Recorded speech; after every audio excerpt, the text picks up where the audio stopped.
Bonjour tout le monde, j'espère que vous allez bien, j'espère que vous vous portez bien. Salam alaikum. Je voudrais commencer cette journée par vous raconter une histoire qui témoigne des dégâts, mais vraiment des immenses dégâts et des dégâts irréparables des dérives de la justice algérienne. Cette justice algérienne, depuis 2019, elle ne fait que des graves dérives.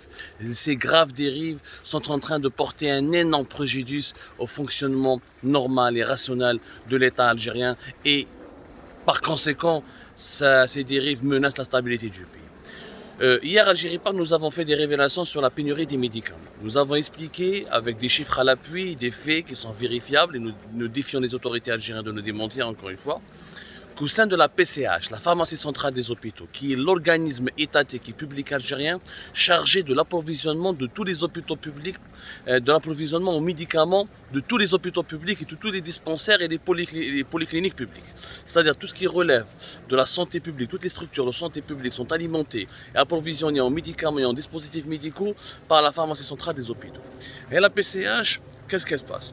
La PCH, elle a un problème en ce moment. C'est que le niveau des stocks des médicaments, il est extrêmement bas. Extrêmement bas. 40% des médicaments en ce moment dont dispose la PCH ou qui devraient être distribués par la PCH ont un niveau de stock inférieur à un mois. Un mois. C'est-à-dire que d'ici la fin août, il n'y aura plus de médicaments. 40% des médicaments qui sont indispensables aux soins dispensés au sein des hôpitaux et des polycliniques en Algérie, les hôpitaux publics. 40% des médicaments. Normalement, la règle qui est en vigueur dans la gestion de la santé publique, il faut un niveau de stock de médicaments d'au moins 6 mois. Il faut que au sein de la PCH, elle ait déjà un stock de 6 mois de médicaments pour qu'elle puisse le distribuer, alimenter les hôpitaux publics et les structures de santé publique sans craindre la moindre rupture, la moindre pénurie. Comme ça, les soins médicaux, les chirurgicaux ne seront pas perturbés par des pénuries ou par des ruptures de stock, etc. Là, il y a la règle. Au moins 6 mois de stock de médicaments. En Algérie, on est à moins d'un mois. Moins d'un mois pour 40%. Uniquement 15% des médicaments qui sont nécessaires et essentiels pour les soins des patients algériens ont un niveau de stock de 6 mois. Uniquement 15%. L'autre a 40% moins de 1 mois. Et vous calculez, il restera de 40% à peu près, même pas 40-45%. Mais 40%, entre 35-40%, ils ont des niveaux de stock qui varient entre 3-4 mois, 2 mois, etc. Donc l'Algérie est en train de connaître de plein fouet, de subir de plein fouet une pénurie des médicaments. On va dire la pénurie s'explique par quoi? Elle s'explique par ce qui se passe au sein de la PCH. La PCH, elle est totalement désorganisée depuis 2021. Elle est en train la PCH d'avoir une erreur. Comme c'est l'institution chargée par l'État de distribuer les médicaments auprès des hôpitaux et d'acquérir et d'acheter donc ces médicaments à l'étranger ou là auprès des opérateurs pharmaceutiques nationaux, c'est elle qui fait les appels d'offres. C'est-à-dire c'est elle qui fait les appels d'offres pour acheter les médicaments et renouveler les stocks. En octobre 2021, ils ont lancé un certain nombre d'appels d'offres. Sauf que dans les appels d'offres, de la procédure. Le cahier de charge, chaque appel d'offres, il y a un cahier de charge qui réglemente et qui régit les termes de la conclusion de ce marché, parce qu'un appel d'offres concerne un marché public.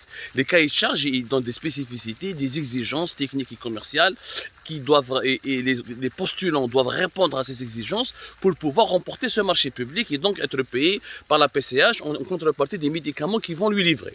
Sauf que les cahiers de charges ont été durcis, sévèrement durcis.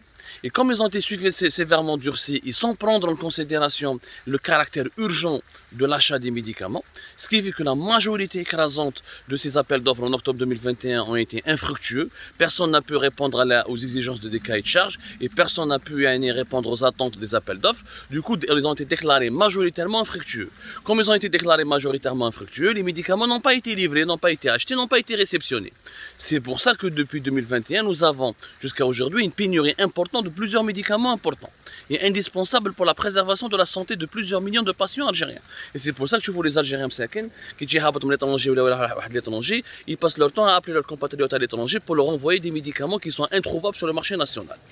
Maintenant, pourquoi cette situation? Cette situation s'explique, et là je reviens à la justice algérienne, s'explique par les dérives de la justice algérienne, notamment le scandale qui a eu lieu en décembre 2020. Plutôt en mai 2020. En 2020, rappelez-vous, Algérie Part a été le premier média qui avait révélé qui avait expliqué qu'il y avait un grand scandale concernant l'achat des masques chirurgicaux et des moyens de protection contre la Covid-19. À l'époque, la PCH avait recouru à des intermédiaires pour acheter 135 millions de masques et des produits de protection, des gels, des gants, etc. Les fameux outils de protection contre la pandémie, contre la propagation du coronavirus Covid-19. À l'époque, nous avions révélé que la procédure avait pris beaucoup de temps parce que le Premier ministre de l'époque, Abdelaziz Jarrad, avait exigé à la PCH de faire très vite et de se procurer rapidement les 135 millions de masques chirurgicaux, ce que la PCH avait des procédures qui étaient lentes, les fameux appels d'offres, les procédures de concurrence loyale, le temps de faire le cahier de charge, donc c'était trop. À l'époque, rappelez-vous, il y avait une compétition mondiale. Au début de la pandémie de la Covid-19, les grandes puissances, tous les pays du monde s'arrachaient les masques au niveau des fabricants chinois ou asiatiques. Donc l'Algérie devait faire vite. La PCH, l'ancien directeur de la PS, l'ancien directeur général Tarek Djaboub, a été pressé par Abdelaziz Jarrad de sauter les procédures et de parler avec des intermédiaires pour ramener à les masques. Tarek Djaboub, donc il a demandé l'autorisation de Abdelaziz Jarrad, où ils ont traité avec des opérateurs émiratis, singapouriens et chinois. Sauf que les Chinois n'ont pas voulu travailler avec eux parce que l'Algérie ne voulait pas payer rapidement. Ils étaient obligés de trouver des hommes d'affaires ou des businessmen basés aux Émirats ou à Singapour pour se procurer une partie de ces 135 millions de masques. Au 17 mai, après les révélations d'Algérie partent, la justice algérienne malheureusement ne fait pas son travail correctement. Qu'est-ce qu'elle a fait? Elle a auditionné Tarek Djaboub, l'ancien patron de la PCH, et quatre de ses collaborateurs, un directeur des achats, un directeur financier, un directeur des fournitures, des simples fonctionnaires. Le 17 mai 2020, ils les ont mis en prison, placés en détention. Vous avez détourné de l'argent public, vous avez fait de la dilapidation de l'argent public, vous n'avez pas respecté les règles de passation des marchés publics, vous avez fait des passations douteuses, trafic d'influence, corruption, donc Tarek Djaboub et ses quatre collaborateurs ont fait les frais, ont payé les pots cassés. Alors que ils ont travaillé directement sous les ordres du Premier ministre et le Premier ministre avait obtenu le feu vert du palais présidentiel d'El Mouradia pour accélérer les procédures et pour parler, commander les masques chirurgicaux et les moyens de lutte anti-Covid-19 auprès des intermédiaires. Ils avaient les feux verts depuis le pouvoir central. Mais la justice, le tribunal d'Al-Beida, et ses collaborateurs, ils les ont mis en prison du 17 mai jusqu'au 16 décembre 2020, quand il y a eu les dernières audiences, le procès de cette affaire PCH, tribunal d'Al-Beida, ils ont été acquittés, innocentés. Parce que Tarek Djaboub, il leur a expliqué, preuve à l'appui, que l'INS et monsieur les juges, un Premier ministre, Guélicheri. Quand le Premier ministre n'a pas fait pression, n'a pas demandé l'autorisation pour acheter les masques, j'aurais pas pu acheter auprès des intermédiaires, je n'aurais pas pu débloquer cet argent pour payer des intermédiaires. Nous étions dans une situation d'urgence. Mais ce n'est pas moi qui a demandé à acheter auprès d'intermédiaires basés aux Émirats ou à Singapour, c'est le Premier ministre en personne. Algérie Part avait même sorti le document à l'époque en 2020, retrouvez les articles d'Algérie Part, nous avions même sorti le document en 2020 qui démontre réellement que c'est Abdelaziz Jarrad qui a exercé des pressions et qui a donné des instructions à la direction générale de la PCH pour acheter ces moyens médicaux et ces masques chirurgicaux le plus rapidement possible, et peu importe s'il ne faut pas respecter les procédures qui encadrent les marchés.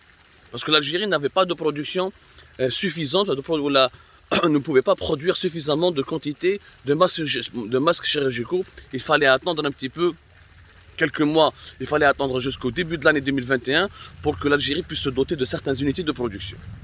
Au début de la pandémie. Tarek Djaboub et les cadres ont été innocentés, ont été acquittés. Les juges du tribunal d'Al-Beida, ils ont compris, ils ont fait une connerie. Au lieu de demander des comptes à Abdelaziz Jarrad et aux responsables du Premier ministère, ou au lieu de demander des comptes au conseiller de la présidente de la République, quatre fonctionnaires innocents et impuissants.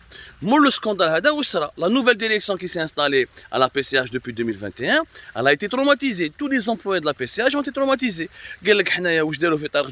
Nos amis en 2020, ça risque de nous arriver. Donc personne ne veut signer des marchés. Plus personne ne veut signer des marchés. Notamment le marché gré à gré. Parce que avec la pénurie des médicaments, normalement, la PCH est autorisée à recourir au gré à gré. Le gré à gré, c'est quoi? C'est un marché public qui est conclu sans appel d'offres. Il n'y a pas d'appel d'offres, il n'y a pas de procédure de concurrence. On fait juste des consultations restreintes, on appelle certains fournisseurs, on traite directement avec eux, des simples consultations avec un ou deux fournisseurs, et celui qui a le meilleur prix ou qui peut nous offrir le produit le plus rapidement possible, on traite, on fait le contrat avec lui, on le paye. Mais donc, حتى واحد ما حاب يدير gré à gré, parce que يقول لك نخرج ندخل الحبس. نقول لك انا ما تصاليش كيما طارق جعبوب les 4 anciens responsables à la PCH en 2020. Et pourtant le gouvernement leur donne le feu vert. بصح même donc le PCH, le directeur de la PCH et ses collaborateurs, même qui dit le président de la République, يقول لهم روحوا شوفوا gré à gré ما يحبوش يسينيو parce qu'il يخاف يدخل الحبس وعنده الحق. L'actuel directeur M. Aoun, نحكوا عليه prochainement, les gens le critiquent mais il faut le comprendre. يروح يسيني ماشي gré à gré, بعد dans 3-4 mois la justice a fait une enquête, عيط له دخلوا الحبس. تقولوا vous n'avez pas respecté les marchés publics parce que les juges algériens mais يفهموش برولا. Ils comprennent pas que dans certaines situations, il y a l'urgence. L'urgence, elle est plus forte, elle est au-dessus de toutes les lois qui encadrent les marchés publics. Là, il n'y a pas de médicaments. Les patients qui sont hospitalisés ne pourront pas être soignés. Il y a des opérations chirurgicales, il y a des blocs opératoires qui vont être bloqués, qui vont être immobilisés, qui vont être vidés parce qu'il n'y a pas les dispositifs médicaux, les médicaments nécessaires pour soigner les patients. واش نديرو؟ حتى واحد ما على بالو بلا سوليوشن. La seule solution c'est que le président de la République يحكم يدير ورقه un ordre présidentiel قال شروا les médicaments de gré à gré et faites de votre mieux pour économiser le maximum de devises au pays. Mais il faut que lui fasse le document. Mais chez qui m'a 2020 et j'ai le Premier ministre, il donne un document, bah, les juges, mais ils ne savent pas le document, comme ils ne savent pas le Premier ministre, mais ils ne vont pas emmerder le Premier ministre, ils vont emmerder les simples fonctionnaires de la PCH, où ils donnent des awali dans le habs, où ils donnent les véritables hauts responsables de ce scandale, de ces pratiques illégales ou immorales, mais ils ne savent pas. C'est ce que la justice algérienne a fait comme dégâts. Aujourd'hui, la pénurie des médicaments s'explique essentiellement par, oui, la faiblesse de la production nationale, certes, la désorganisation de la PCH, certes, la dévaluation du dinar et l'augmentation des prix sur les marchés mondiaux, parce que les médicaments, comme la majorité des autres produits manufacturés, ont augmenté de manière vertigineuse à cause de l'augmentation des coûts de production. Mais la raison principale, c'est la justice algérienne. C'est le, pardonnez-moi le terme, c'est le bordel qui a été créé par la justice algérienne, parce que la justice algérienne a mis en prison des cadres innocents. Maintenant, tous les cadres de la PCH ne veulent pas signer des marchés de gré à gré, ne veulent signer aucun marché sans qu'il y ait une autorisation directement délivrée par la présidente de la République, où les patients algériens sont pris en otage dans cette situation.